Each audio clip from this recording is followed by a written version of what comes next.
అండి ఈరోజు మా ఇంట్లో ఫ్రాన్స్ కర్రీ అయితే నేను ఒక 1 kg తీసుకున్నాను. ఫ్రాన్స్ చక్కగా నీట్గా ఒలిచి క్లీన్ చేశాను మొత్తం. అయితే వీటిని క్లీన్ చేసుకునేటప్పుడు కాస్తంత పసుపు, ఉప్పు, నిమ్మరసం, ఒక అరచక్క నిమ్మరసం వేసేసి క్లీన్ చేయండి. అయితే ఇప్పుడు క్లీన్ చేసేసుకున్నానండి నేను ఆల్రెడీ మొత్తం నీట్గా. 1 kg తీసుకున్నాను. ఇందులో మనం ఇప్పుడు ఒక 1/2 స్పూన్ సాల్ట్, కొద్దిగా పసుపు, కొద్దిగా కారం వేసేసుకొని కలిపి కొంతసేపు ఒక పావు గంట లేదా ఒక అరగంట సేపు నానబెట్టుకోవాలండి. చూడండి, నేను ఈ విధంగా ఉప్పు, కారం, పసుపు వేసేసి కలిపేసి పెట్టాను. ఇట్లా కలిపిన తర్వాత ఒక అరగంట లేదా 15 మినిట్స్ మనం అలా ఉంచేసేద్దాం. ఓకేనా? మనం ఇందాక అరగంట సేపు నానబెట్టుకోవాలని చెప్పుకున్నాం కదండి రొయ్యలు. అరగంట అయిపోయింది. ఇప్పుడు వీటిని డైరెక్ట్గా ఆయిల్లో వేసి ఫ్రై చేసుకుందాం. వీటిని ఇలా వేసి వేయించుకుందాం. ఇలా ఆయిల్లో వేసేసి వేయించుకుందామండి. వీటికి ప్రత్యేకంగా వాటర్ ఏమీ వేయనవసరం లేదు. వీటిలో నుంచే చాలా వాటర్ వచ్చేస్తుంది. గమనించారా మీరు? చూసారా? ఇది కనుక వాటర్ అంతా పోయి ఇవి కాస్త ఆయిల్లో ఫ్రై అయిన తర్వాత అప్పుడు మనం మసాలా, ఆనియన్స్ ఇవన్నీ వేసుకుంటే సరిపోతుంది. ప్రాన్స్ బాగా వేగిపోయాయండి. నేను తీసి పక్కన పెట్టేశాను.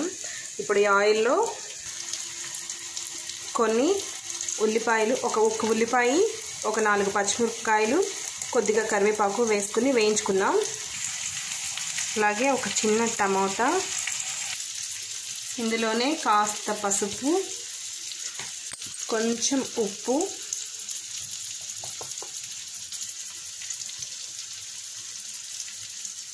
నేనైతే కొద్దిగా వేసానండి, ఎక్కువ వేయలేదు. అలాగే 1 స్పూన్ అల్లం వెల్లుల్లి పేస్ట్ అండి. ఇవన్నీ వేసేసి బాగా కలిపేద్దాము. ఈ అల్లం వెల్లుల్లి పేస్ట్ వేగిపోయిన తర్వాత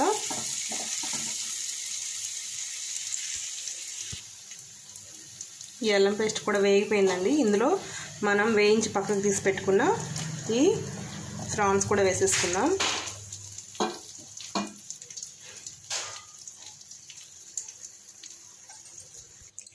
ఫ్రాన్స్ వేసుకున్న తర్వాత ఒక 2 స్పూన్ల కారం, ఆల్రెడీ కొంచెం వేసుకున్నాను ఇందాక, ఇప్పుడు కూడా కొద్దిగా వేస్తున్నాను. అంటే మేము కొంచెం కారం ఎక్కువే తింటామండి, అందుకని నేను కొంచెం ఎక్కువ వేసాను. 2 స్పూన్లు కారం వేసుకుంటున్నాము.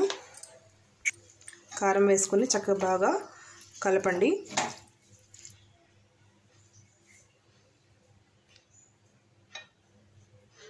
ఒక 2 మినిట్స్ తర్వాత గరం మసాలా వేసుకొని దించేసుకోవచ్చు. కారం వేసుకున్నాం కదండి 2 మినిట్స్లో.